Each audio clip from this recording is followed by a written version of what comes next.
kailan pa man.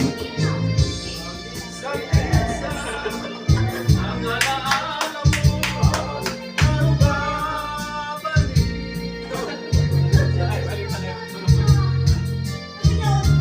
Cake. Anong cake? Ganyan, cake. Ayan. Para makita nila tayo. Nagtitiktok din siya eh. Nagtitiktok siya. Ngayon lang